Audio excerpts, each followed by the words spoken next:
शांतिगिरी की पचारुचंती से अवंतिका नगर लोक माने जे तुम्हें केमिति ए क्रोध को विजय प्राप्ति कल सी तांकर 50 वर्ष तल को पलैं जितेबाला 15 वर्ष होता से ही समय घटना गुड़िक आगे बखाणुंट मुझे क्रोधी थी लोक मैंने हाँ कर हाँ तुम्हें एत क्रोध थिला आज तार अपोजिट पूरा एत शांत हो जाइए ना हाँ ना केमिति कल ना मो बापा मो क्रोध को एकदम शांत करदेले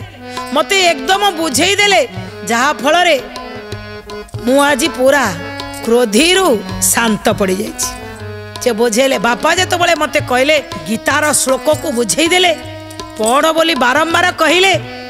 तार ओडियाटा भी मते बढ़िया भाव में बुझे देले मनीष विनाश आड़ को जाए तुम्हें कौन चाह तुमर विकास ना तुमर विनाश टिके मु चुप रही पुणी बापा कहते ए बाबा जदि केही लोक आसी तुमको रागुच तुमको खराब करी कहूची सबुठारु बढ़िया गुण है नम्रता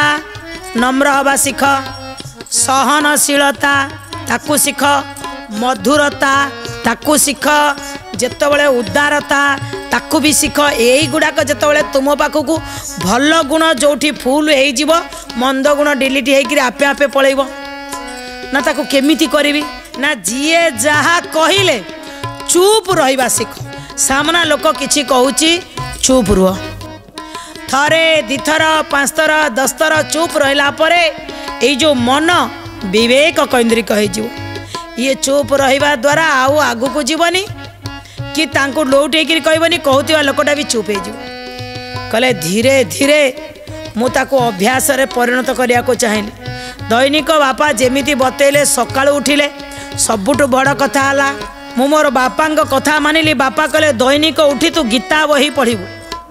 पढ़िला परे मनन चिंतन करिबू आउ आसुथिबा कथा को संगे संगे उत्तर दबुनु आगे चुप रहबू कहले बापांकर कथा को मानिली लक्ष्य करिनेली क्रोधटा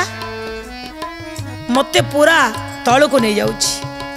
मु समस्त पाखरु मते हाथ उठे से माने मारिले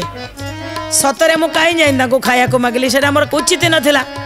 मु हंगामा कली से मते मिलला ई दंड आउ सीता तो मोर भूल थिला कहले बारंबार मु कली मनन चिंतन कली आउ मोर बापांक कथा अनुसार दैनिक गीता बही पढ़िले सकाल उठिले आगे बापा शिखई देले कहले प्राणायाम आउ योग ए दीटा ही तते आधरे क्रोधरु शांत करिवो दैनिक मु प्राणायाम कली भगवान कर योग कली भक्ति कली ए तीनिटा जाक मते नहीं आसिला कोडी के ना पूरा क्रोधित रु शांत होबा आज मु अक्रोधर रास्ता पर चली क्रोध संपूर्ण मो पाखर पलैछि मु अक्रोधर रास्ता रे चली सेथिपाई मु शांत हो जाइछि आपण माने पारिबे दैनिक सकाळु उठंतु भल चिंतन करंतु भगवान को भक्ति करंतु भगवान कर चरण तले यदि समर्पण हेबे आउ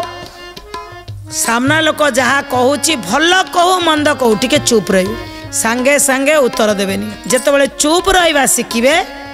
सेतेबेले आपण क्रोध को कंट्रोल करि परिबे किंतु आमे कोन करंती सांगे सांगे कौन सी जिनस खोजिले यदि न पाइलु सांगे सांगे क्रोधित हो जाती तेणु सब बेले चुप रहिबा आउ भगवान चिंतन मनन करिबा योग प्राणायाम करिबा योग प्राणायाम कले निश्चित ये मन शिथिल हब शरीर योग भगवान सहित लगिज ताले आमर क्रोध धीरे धीरे कमिब सबुठ बड़ कथा है क्रोध को कमिबा पई आपण शांत रहंतु चुप रहंतु ये है तार औषध दर्शक बंधु ये थिला कहानी ए कहानी आमको कौन शिक्षा मिलला शांतिगिरी कहले जे क्रोध जदि केही भी नेगेटिव कहू पॉजिटिव कहू भल कहू मंद कहू आपण चुप रहंतु चुप थरे 2 थर 5 थर 10 थर 20 थर 50 थर 100 थर 500 थर 1000 थर रही गला परे आपण संपूर्ण क्रोध को विजय प्राप्ति करि परिबे।